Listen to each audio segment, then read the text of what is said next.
आज आप लोग सुनेंगे मंगलवार व्रत की कथा।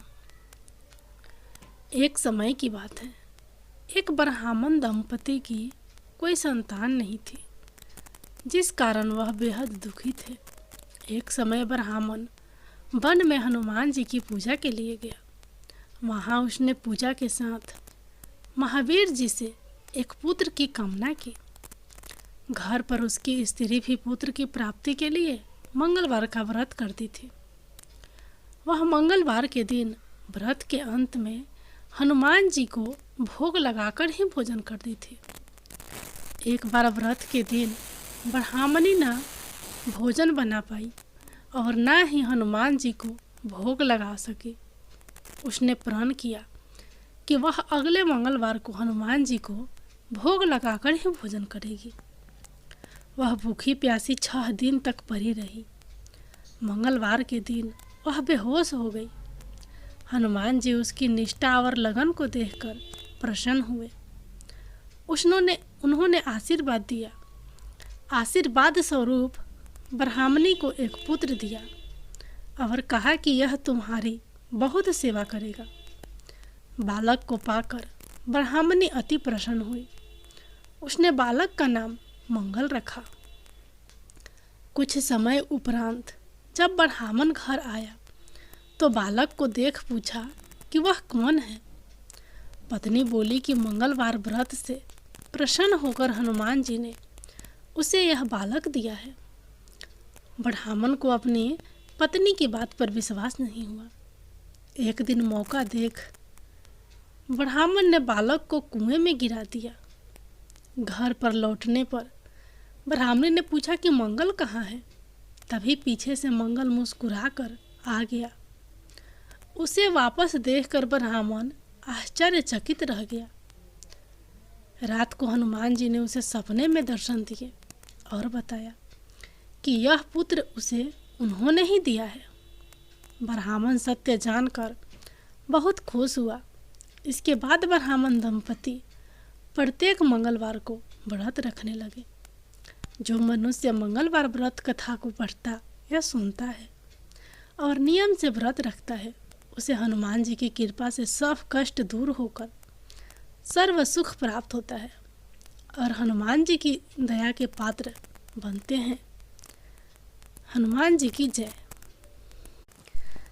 अब आप लोग सुनिए हनुमान जी की अगली कहानी। हनुमान जी की पाठशाला। लाजवती एक विधवा औरत थी। उसका एक ही सहारा था उसका बेटा सुरेंद्र। लाजवती सुरेंद्र को बड़ा आदमी बनाना चाहती थी, इसलिए वह लोगों के घरों में काम करती थी जिससे वह अपने बेटे को पढ़ा सके। एक दिन सुरेंद्र घर आया और माँ से बोला, माँ, तुम कब तक लोगों के घरों में काम करती रहोगी? मुझे अच्छा नहीं लगता। मैं पढ़ाई छोड़कर कुछ काम ढूंढ लेता हूँ। लाजवती ने उसे समझाते हुए कहा, नहीं बेटा, मैं कितना भी कष्ट उठा लूँ पर तू अपनी पढ़ाई पर ध्यान दे।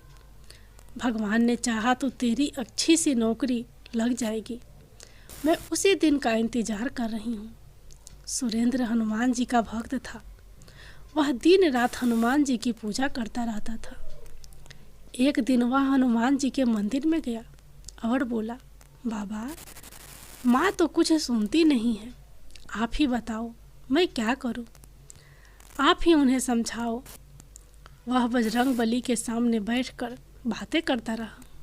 उसे विश्वास था कि बजरंगबली उसकी माँ को समझा देंगे और वह सुरेंद्र को काम करने के लिए इजाज़त दे देगी।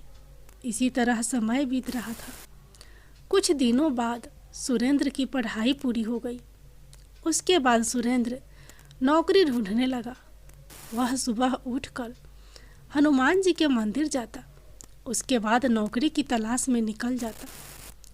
पूरा दिन घूमने के बाद वह निराश होकर घर वापस आ जाता था। एक दिन उसे उदास देखकर लाजवती ने कहा, बेटा, तू इतना परेशान क्यों है? आज नहीं तो कल नौकरी लग जाएगी। बजरंगबली सब ठीक कर देंगे। यह सुनकर सुरेंद्र ने कहा, माँ, मैं चाहता हूँ कि तुम काम ना करो, लेकिन अब मुझे नौकरी नहीं मिल रही। यदि कुछ दिन और ऐसा चला तो मैं नौकरी की तलाश छोड़कर मजदूरी करना शुरू कर दूंगा। तब लाजवती बोली, नहीं बेटा, तू ऐसा बिल्कुल नहीं करेगा। तू कोशिश करता रह, सब ठीक हो जाएगी। अगले दिन सुरेंद्र फिर नौकरी की तलाश में जा रहा था। तभी उसे उसके पुराने स्कूल के मास्टर जी मिल गए। उन्होंने सुरेंद्र से कहा, बेटा, कहाँ जा रहे हो? मैं तो तुम्हारे घर जा रहा था। यह सुनकर सुरेंद्र ने कहा, नमस्ते मास्टर जी, मैं तो नौकरी की तलाश में जा रहा था। आप बताइए, क्या काम था? मास्टर जी ने कहा, बेटा, रामपुरा गांव में एक मास्टर जी पढ़ाते थे। वे अब रिटायर हो गए हैं। उनकी जगह नए मास्टर जी आने वाले थे, लेकिन वे नहीं आ पाए। यदि तुम कल से 3 दिन तक उनकी जगह पढ़ा सको तो मैं हेड मास्टर जी से कहकर तुम्हारी नौकरी पक्की करवा सकता हूँ। सरकारी नौकरी है। तुम्हारी माँ की परेशानी देखकर मैंने बात की है, लेकिन मेरी बात खराब नहीं होनी चाहिए। तुम्हें समय पर जाना होगा और बच्चों को अच्छे से हिंदी पढ़ानी होगी। यह सुनकर सुरेंद्र बहुत खुश हुआ। उसने कहा, आपका बहुत धन्यवाद मास्टर जी, लेकिन वहाँ केवल 3 दिन ही क्यों पढ़ाना है? तब मास्टर जी ने कहा, वहाँ और भी अध्यापक आएंगे।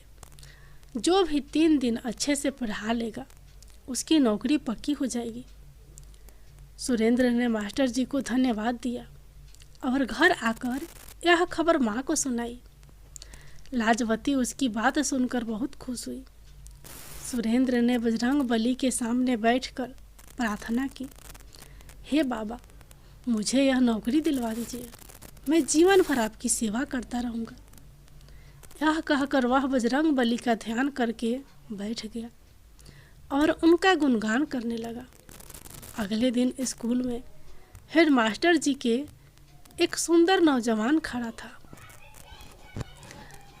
सुरेंद्र ने अपना परिचय दिया और हेडमास्टर जी ने उसे बच्चों को पढ़ाने के लिए भेज दिया। कक्षा में जाते ही बच्चों ने अपने नए मास्टर जी को नमस्ते की तो मास्टर जी ने कहा, बच्चों, हमेशा नमस्ते नहीं करते, राम राम कहा करो। इससे भगवान राम तुम्हारे सारे काम बना देंगे और सामने वाला भी खुश हो जाएगा। बच्चों को नए मास्टर जी बहुत अच्छे लगे। वे सारे दिन भगवान राम का चरित्र उन्हें सुनाते रहे। रामायण की चौपाइयाँ बच्चों को याद कराते रहे। इसी तरह 3 दिन बीत गए। तीसरे दिन हेड मास्टर जी कक्षा में आए। उन्होंने बच्चों से पूछा, बच्चों, नए मास्टर जी ने क्या पढ़ाया? एक बच्चे ने कहा, राम राम मास्टर जी। उसके बाद उस बच्चे ने रामायण की चौपाई सुनाई, भगवान राम का गुणगान किया। यह सुनकर हेड मास्टर जी ने कहा, अरे मास्टर जी, आपने तो कमाल कर दिया। इतना तो हम कई वर्षों में नहीं सिखा पाते जितना आपने 3 दिन में सिखा दिया। आपकी नौकरी पक्की हो गई। मैं आपके मास्टर जी के हाथ से चिट्ठी भिजवा दूंगा। आप अपना सामान लेकर आ जाना। अगले दिन मास्टर जी ने सुरेंद्र का दरवाज़ा खटखटाया। सुरेंद्र ने दरवाज़ा खोला तो सामने मास्टर जी खड़े थे।